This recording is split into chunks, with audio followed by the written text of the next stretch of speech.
How much is too much for a box of Ravnica Remastered? In today's video, we are going to be searching for Shocklands, taking a look to see where the price of this product may go. Stick around, there's a lot of information to cover in today's video.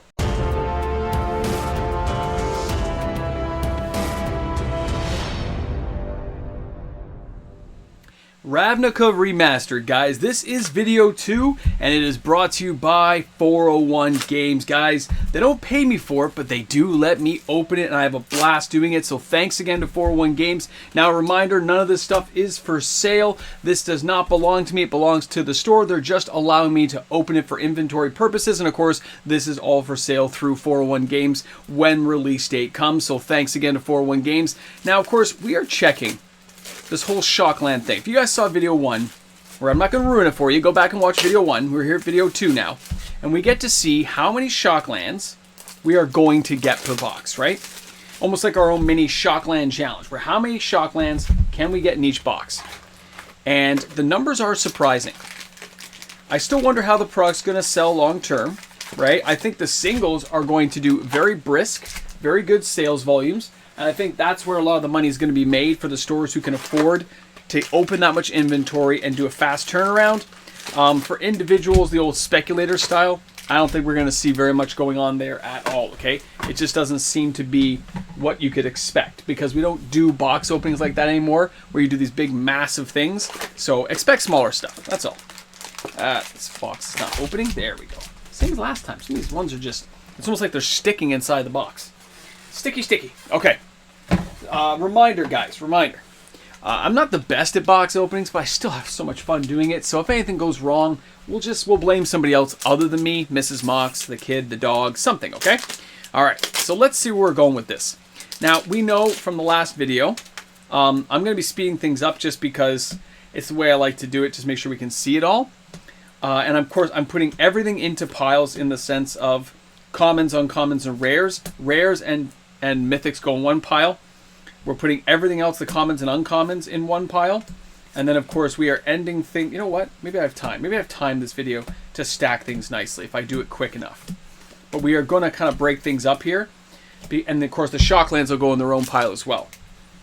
It is interesting that as a draftable set, there is a lot of repetition. You're going to see it, right? More so in these kind of collector boxes. And when you look at like cards like the tokens, they look great. Happy to see them. You look at the rares and mythics, you go, that's awesome. There's some great cards. Like Stitch in Time. It is a great card. Flipping a coin to take an extra turn, just epic. And the ways you can copy the cards like that over are just so much fun. But for the most part, a lot of players would look at these and just go, why would I spend $25, $30 on a pack, right? Why am I justifying that kind of thing? Now, some people, crack addiction, let's face it. Crack addiction. You want to get in there, you want to crack some packs, you want to have some fun. Makes perfect sense. Divine Visitation art is so epic. And that says, you know, a lot for certain players who like that kind of thing. But rational players have definitely changed their mind on stuff like this, guys. They've just said, nah, I'm good. I'll buy the singles. I'll pick up the cards I really need. And I'll call it a day, Mox, man, because it just costs so much money. And finances are stretched already. And that's, guys, it's just true. It's just the way it is. Well, by the way, so far in this box, we haven't seen a Shockland at all. But it's also the idea, we got to remember there's also the serialized cards in here, too. There is that chance with the Lord of the Void to find a serialized card somewhere in here. So we got to keep our eyes peeled. If I miss it, of course, you guys will definitely have to tell me that I missed it, because I'm probably not going to recognize that. If I don't see it flat out, there's always a chance, but hey, we know at the same time, it's not, when I'm trying to focus on other things and talk, multitasking in this fashion is just not my strongest suit, apparently. All right, Thespian Stage, man. But there's some great cards. The retro looks great. But at the same time, when you look at this and you say, oh, there's an Overgrown Tomb. So we got our first Shock. Why would I want to spend so much, Mox, man? I can just buy the cards. I'm hearing that so much, guys. It's almost like its own little record player saying buy singles. And Wizards knows that. They're well aware of what's going on. Hey, Godless Shrine. I think that's the first time we've seen that one. That's a good looking card, man. I think Wizards is well aware at this point, and they will make adjustments But as we know, a company of that size, adjustments are not easy for them. They do not come easy to a company of that size. Smaller companies can veer and change much quicker. Larger companies, not so lucky. And that's why when they get too bloated and bureaucratic, that's why some of the bigger companies fail. Because they just can't keep up with the constant changing of what's going on around them to stay on with the market. Look at some of the famous companies that have gone under, things like BlackBerry and stuff. Great companies at the time, very innovative, and just couldn't keep up. So we'll see if Wizards can make those adjustments quicker and quicker as necessary, because they're not going to give up trying to get into our wallet. They're just going to change the story. They're gonna make you think it's something else, and there's nothing wrong with that. It's how companies do it. If you can generate the excitement, I got no problem with that. Like that Hellkite Tyrant Dragon does nothing for me. It looks like a blob of red. Hey, Sacred Foundry. And that's like some of the art I love, guys, by the way. Other art, I'm like, that's so meh. It doesn't grab me at all. And I'm surprised because you'd think the way they would really try to tease you in with all the great art. And art is, of course, subjective. People like and they don't like. There's lots of art that I have friends who think are amazing. I look at this and I go, no. And by this time of watching this video, I wonder if we would have had the pre-release weekend. I wonder if you guys have gone and seen what you've seen. Oh, can you imagine getting that in your pre-release draft? You're like, I guess I'm playing 3 colors because it's Nicobolus, the Dragon God. Remember that card used to be so pricey? And we got Blood Crypt, don't forget. Yeah, cards like that. Remember, can you imagine if they didn't reprint it? Can you imagine if they said, when a Planeswalker gets printed, it will never be printed again in the same artwork or variation or something like that. Can you imagine that? Planeswalkers would gain so much value. If they, the thing is, Wizards needs to guarantee it. Players, you want to restore faith in your players?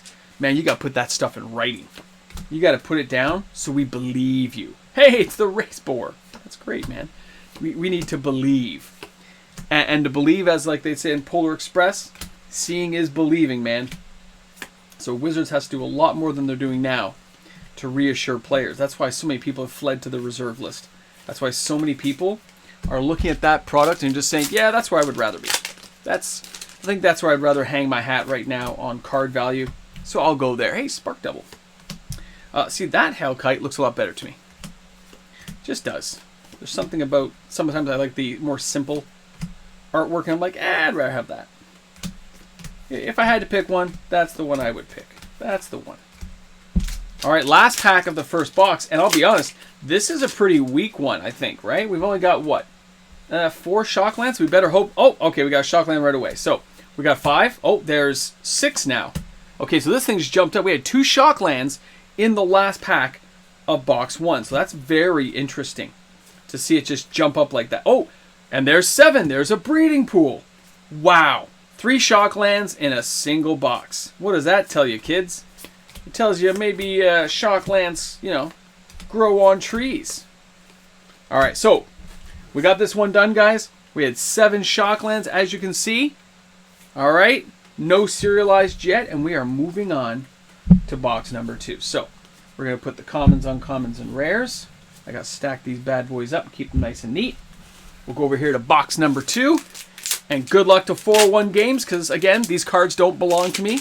They are going back to the store. These are just for inventory purposes. All right.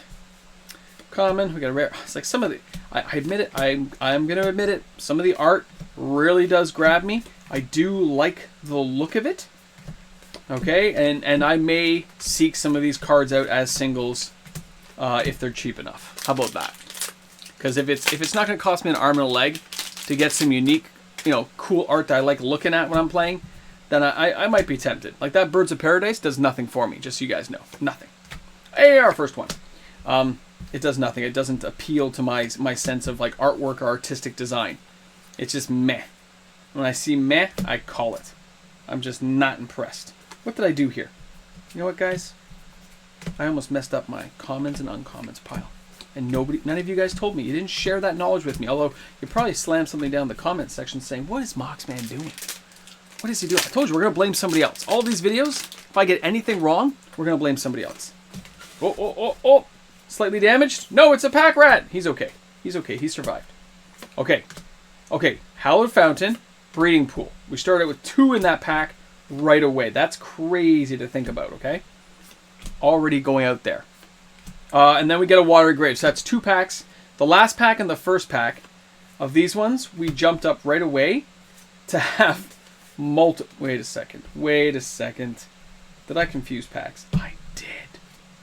What are you guys doing to me? Now you're having to watch me sort out packs. I apologize. And my pile's moving. That's because these cards are slippery. Although, so far, guys, the card quality is not bad. I don't know about the curling effect yet, but the cards don't feel bad in my hands like I've seen with some previous sets, where I'm just like, it doesn't have the right texture to it. These feel okay. So we're at 5 Shocklands here, about halfway through the box. As you can see, like this part here, you're like, okay, this is not bad for us. We're doing okay. We have some value in our packs. I wonder how many people got the Gate Colossus during their pre-release thing and got to use them. Because there would be gates. I didn't put him in my video, but if you got him, yeah, you'd want to play him. If you watch my pre-release video, yeah, I'd be like, yeah, I'd put that sucker in if I got it, because he's colorless. He could play it. Okay, Cyclonic Rift, guys, there you go. I think that's the first or second one we've seen, so that's kind of interesting as well. I haven't seen a ton of those. It's still a great card, though. Let's not hash it. We know it's a great card. It's just surprising to see it hasn't come up as often as I thought it would, which means maybe Wizards is, printing this stuff, but keeping a tighter rein on the reprints. We have a good idea at this point that Wizards of the Coast is tightening down on print runs, because we've heard people talk about it over and over again. So, I did it again. So I expect that to continue forward with a company like this. Make us pay more, give us less. But again, I think boxes have topped out. I think they're going to go the secret layer route. I think that's the best path forward for them if they can truly cut down on the production runs. If they can simplify it, and I still think serialize it. Serialize your production run. Let us know how many you're printing. You might get a lot better reception from players about how to accept your products and what price point they're truly worth. Or make a simple thing: we're never reprinting. Abandon Master Series and said, hey, after a set's done, we're not going to print it again. That would bring a whole different conversation for players, wouldn't it? Imagine that. Oh, box runs are a single run, and we're never going to reprint them, and there'll be no reprint products with the same artwork. Something like that. That'd be crazy. I know, Moxman's talking weird right now. I get it. It's because I'm looking at these videos, I'm looking at the cards and going, man, I want to be at my pre-release right now. I want to dive into this product and have some fun. Because that I can guarantee. And again, shout out to 401 Games, man. This is a lot of packs to let me open. I really do appreciate it, guys.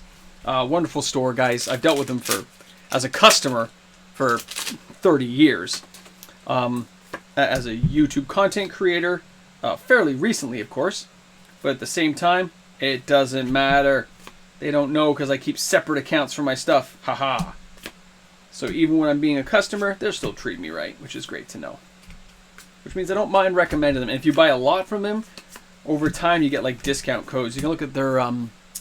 if you buy a lot from them, guys, don't forget you have loyalty codes there. So eventually, if you spend over, I think it's $5,000 in your lifetime, you can get this 10% off code that you get to use every time. Right? For all your singles and stuff. Or I think it's a few percent off your sealed product, depending on what it is. Hey, Stomping Ground! So there's some good deals if you're looking for that. But you have to be a high spender.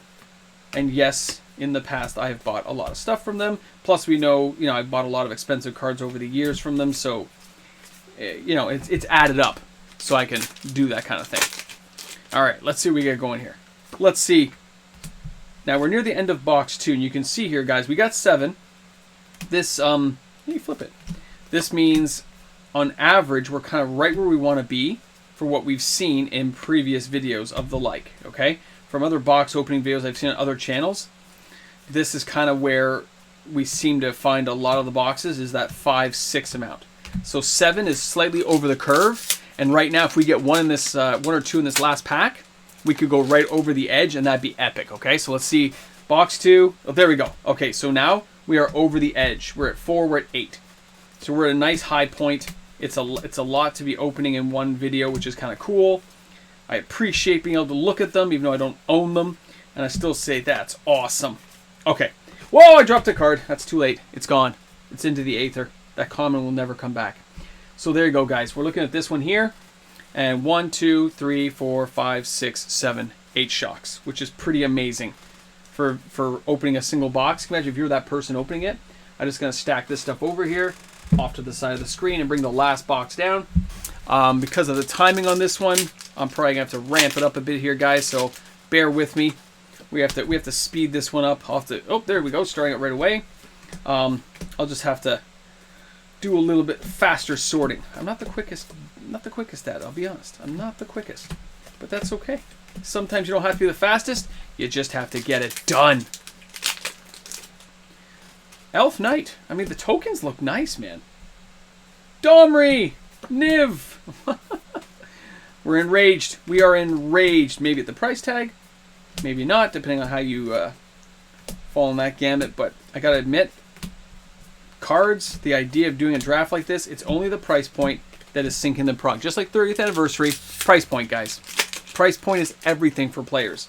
We don't mind to indulge in our hobbies if we don't feel we're getting ripped off. Hey, Temple Garden. As soon as you feel you're being ripped off or being led astray or false information is coming your way, hey, Overgrown Tomb, it is very hard for people to look past that. You've eroded that level of trust sometimes. I can't imagine how some of the stores feel when they got burned on some of this stuff. If you weren't a big store, you took a hit. Goblins! Remember the good old Goblin decks? Kind of crazy back in the day. Another Birds of Paradise. Copy Enchantment. I mean, great stuff. I got no complaints about some of the stuff I'm seeing. It's just, will there be enough? Because we know the audience for this was not super excited, okay? We know from what we've seen on YouTube videos, Reddit boards, the overall feeling is not great. We know stores are being quite cautious on this product. We know that. Been there, done that. So where does that leave a product this? Like, if people are expecting a product dump, I don't think you're going to get it. I think this is only going to just slow down. Okay, I don't think they overprinted this one. I think they knew. I don't think there'll be a second print run. They're not going to hoard this stuff. It's going to be one and done. Move on. I've talked to you guys before about they're playing the hand they've been dealt, and I think that's what they're doing. They're just playing out the cards they have and said, we promised we'd put this stuff in there, so that's what we're going to do. Okay? Domri again. And it's interesting to see how the company will react when they get the sales figures in from all the distributors, the stores, the overall feeling of how it's been accepted. I'll be curious to see how that will all play out, right? Because it doesn't mean, and they may take the information the wrong way, it doesn't mean that this product isn't fun. It doesn't mean this product's not a good product, but it definitely means it got mispriced. But they may not take that information they get that way. They may decide that this information means that nobody wants to play it, nobody's excited, and we have to find something else. They ditch it, and then they never go back. That kind of stuff happens all the time. All right, we're down to the last couple of packs here, guys. We are still hoping to find a serialized. We're on our 5th Shockland, 6th Shockland, 2 in that pack. I thought we had a 3rd for a second, but nope. Not yet, not yet.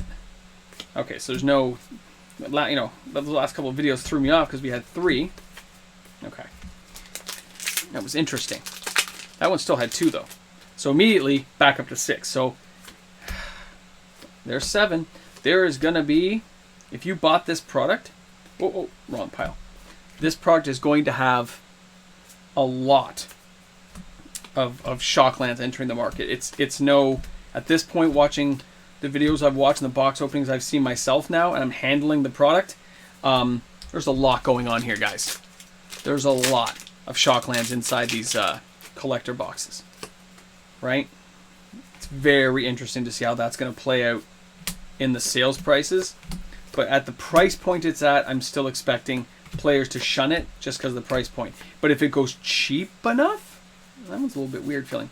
If it goes cheap enough, you might see players dive in. If there is a box dump, if they somehow decide to clear the product out on Amazon or distribution or whatever, you might see a better deal. You might see it's worth it to go and pick it up, right? Because if you know you're getting like 5, 6, 7 shocks, that's $70 in value. Of course, remember though, if you ever trade that into a store, it's half of that. So it's more like $35 in value.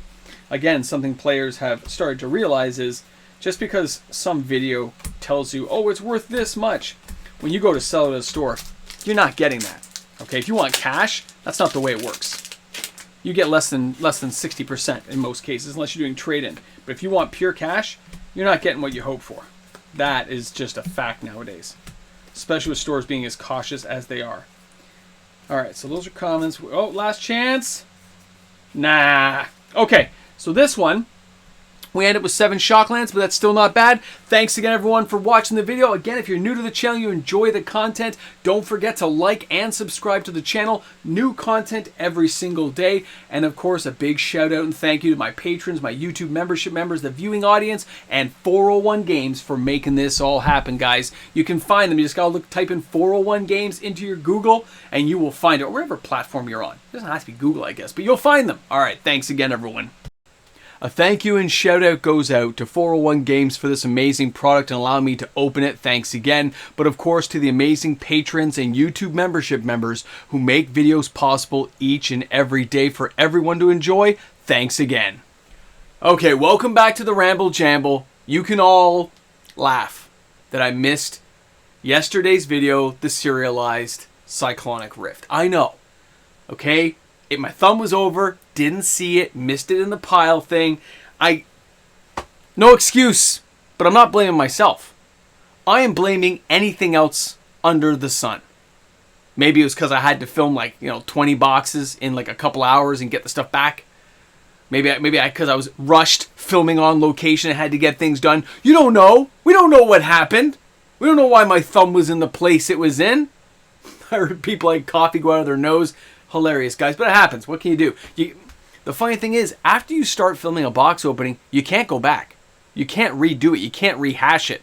One time I did a box opening for one of my patrons, and I forgot to record it. Didn't press the record button. So I showed them the contents. I said, "You want a new box or this box?"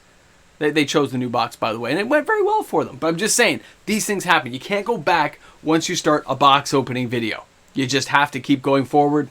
So I missed the Cyclonic Rift. Oh well. But hey, 401 Games was really happy to know that it was in there somewhere inside that package. They're like, okay, great, we'll look for it. Oh, guys, crazy stuff. Value-wise, there's some great cards, some fun stuff. Still too pricey. Remember that. Still too pricey.